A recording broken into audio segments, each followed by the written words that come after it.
During the mess that the Grizzly Hills had become, between Arugal and Krenna, an old adventuring party had shambled into the region, formerly headed up by Bud, who had a bit of an accident with the Amani trolls, which left him a little bit loopy.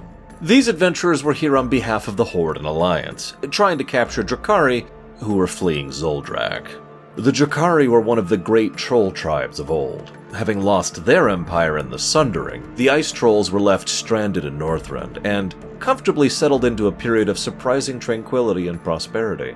It could be argued that of the four big troll empires, the Amani, Gurabashi, Zandalari, and Drakkari, that the Drakkari fared best overall. Then the Scourge came.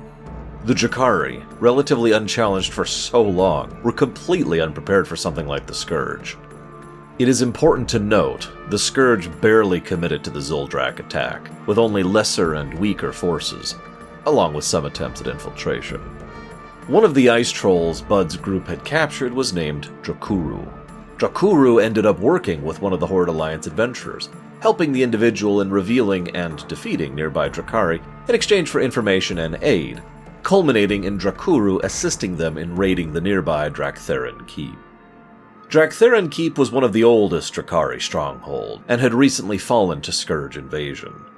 Inside, the adventurer found several willing Drakkari converts to the Scourge, including Trollgore, a rare dire troll who had swapped sides for the chance to practice his preferred passion, violence without restraint. Local Scourge supervision is provided by Novos the Summoner, a rather eager cultist who had cut out his heart and presented it to his master as he fumbled, dying, as a show of his dedication. King Dread was also present, a Devilsar captured by the Drakkari to use against the Scourge, a tactic whose success rate is pretty easy to track. And finally Tharanja, a Drakkari priest who had drained his Loa's energies and manifested as him, only to fall immediately to the Scourge and serve them instead. At Tharanja's destruction, the adventurer summoned Drakkuru to the pinnacle of the keep, whereupon he revealed that he too was in league with the Scourge. The Lich King empowered Drakkuru, and Drakkuru, pleased, immediately reached out a hand to the adventurer in turn.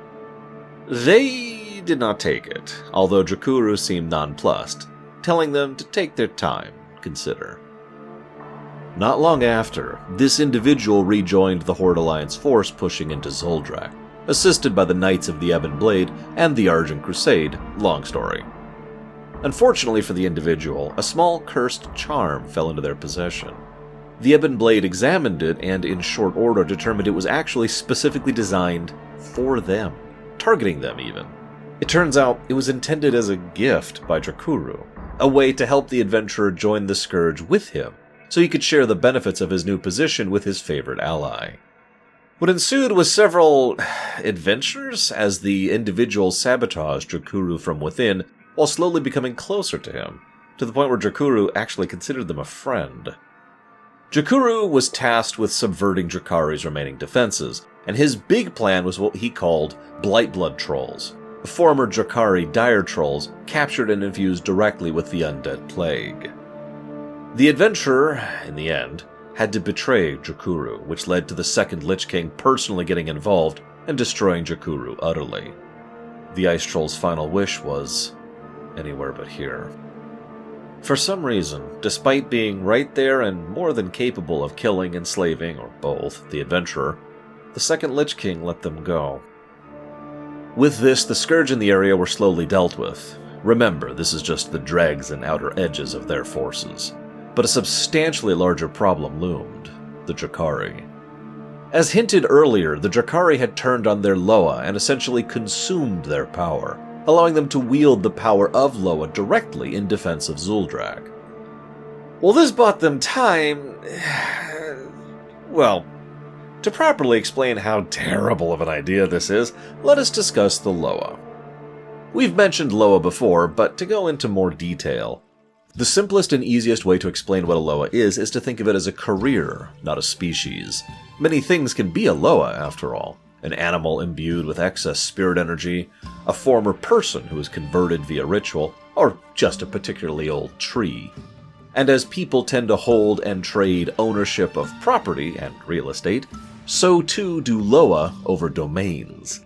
A Loa can claim dominion over a species, a place, or a concept. And of course, just like real estate, this can change hands. Loa, thus, value things differently than most mortals do, but they have value all the same. This leads to bargains and pacts between people and Loa.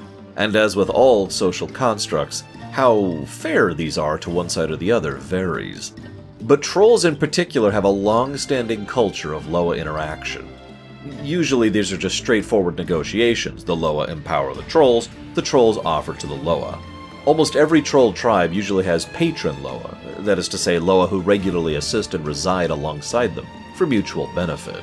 There's a whole layer of politics that goes along with this as well, as some Loa are venerated above or below others who tend to vie amongst each other, and also via their troll servitors. In some cases, Loa will actually try to court trolls to their side, in order to gain more prestige and reverence amongst their fellows. Thus, you can imagine how foolish and desperate the Drakkari had to be when they chose to butcher their allies and feast on their essence in a reckless gambit to fight off the weakest forces of their enemy. A task they barely accomplished, it's worth noting, despite their brilliant scheme. The Horde Alliance force naturally assisted the Loa in all of this, not just to redress the balance for long-term stability, but also because the Drakkari themselves were now seeking to expand in the wake of their stunning victory, and leaving an ambitious and stupid enemy at your back is not a smart move, so they had to go. This meant charging directly into the Drakkari capital, Gundrak, where they found 3 of the high priests, former priests, of the Loa, backed up by one of their powerful Mojo Colossi. Sladran of Seratus, the Snake Loa, a loyalist who was merely obeying orders.